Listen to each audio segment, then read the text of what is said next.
What's up guys, Ajin here, and today I'm going to do another Photoshop tutorial, and this time it's going to be on how to make a thumbnail for YouTube.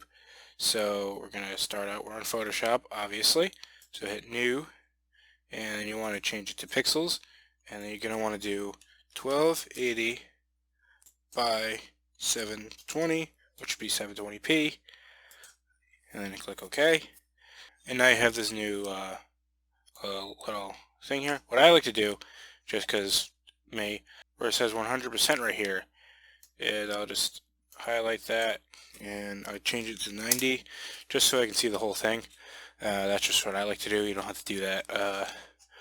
Okay, so now you can we'll start with the thumbnail. So you can do a couple different things. You see these two colors here. You can do something with that, or you can just take gradient overlay and do like that, something like that. That's cool. Kind of looks like a sky. I kind of like that. Yeah, you can just leave it like this, or you can go to filter, and then you can go to distort and wave, and then mess around with these.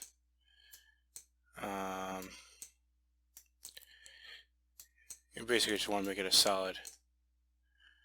I'm just gonna leave it alone. Maybe you can mess with things. So we have this, and now you want to get some text. So there you go. You click the text icon, and you can choose whatever font you want. I like to use the Rogue Hero font, which is the Deadpool font. And then you just want to type whatever.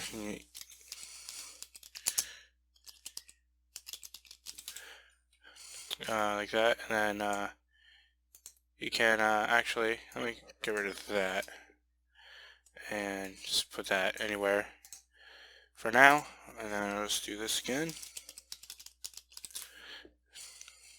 Okay, there we go, we got that. And now you can see these, you want to be kind of center, so you can hold Control and then A, and you go to Layer, and then Adjust Layer Selection, and that puts it center. I actually don't want to do that, so I'm gonna undo that. So go back, and you want horizontal, and that puts it like the middle from like this axis, whatever axis that is, I don't remember. And then you can do it again for this one, and now they're center, and you can still adjust them around. If you click, which one you want, then you hit Control and then T, and then you can move it around more if you want. So now you want to put some effects on the letters. So the first thing you should do is put a stroke, and the stroke is just the so yeah, as you can see, it adds like an outline to the lettering, and then you can do other effects. You can do stuff like this. You can mess around all the settings in here. Then you can do a drop shadow. Again, that's too much shadow, so let's lower that. Yeah, it looks good. Then there's other things you can do. Gradient overlay, and then one thing I like to do is that, and then you put it at like 20 or 15%, and whatever, close enough. And then that looks cool. And then you can just take that and copy layer style, and then paste layer style to the other one. And then if you want these to be bigger, just simply highlight the whole word and change it to font size. So let's make that like 200, and click yes. And then same thing for this one. Now of course I'm going to need to re-center those. So again, do this, and then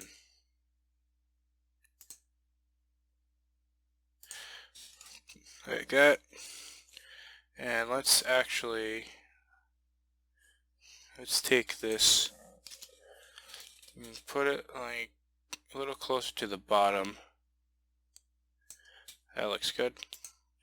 And now you want to do, you can take some images, PNG images, so they're transparent for the background. Just go to File, Place Embedded, find whatever you want. I'm just going to pick some random thing.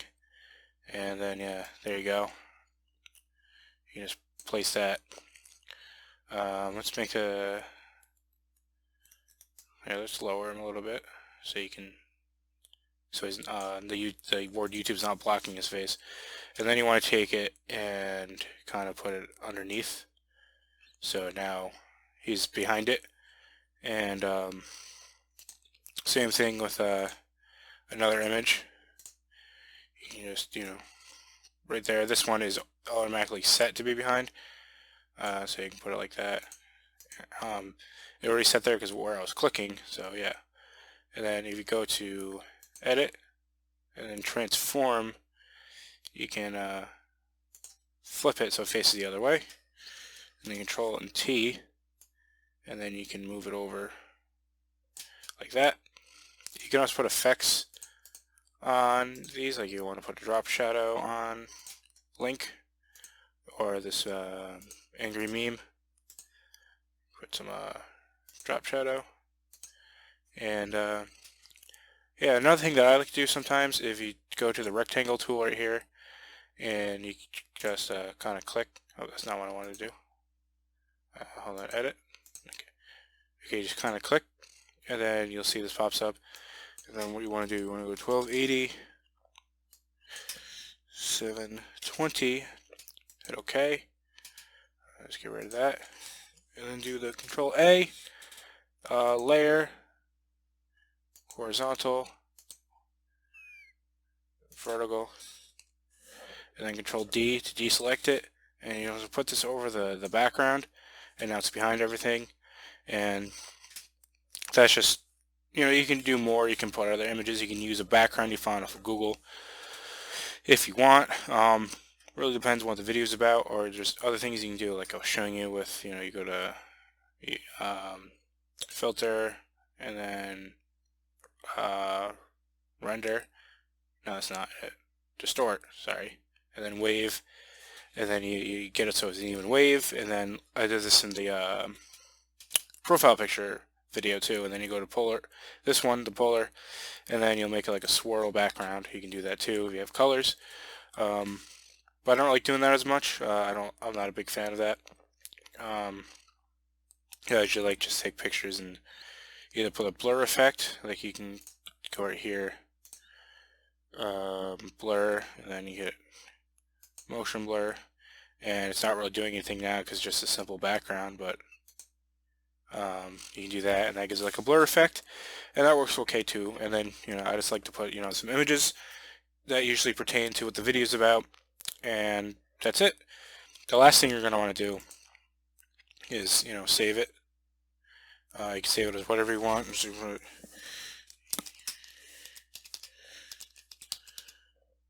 Whatever, just whatever you want, and make sure you save it as a PNG image, and then just hit save and OK, and there you go. You created your own YouTube thumbnail.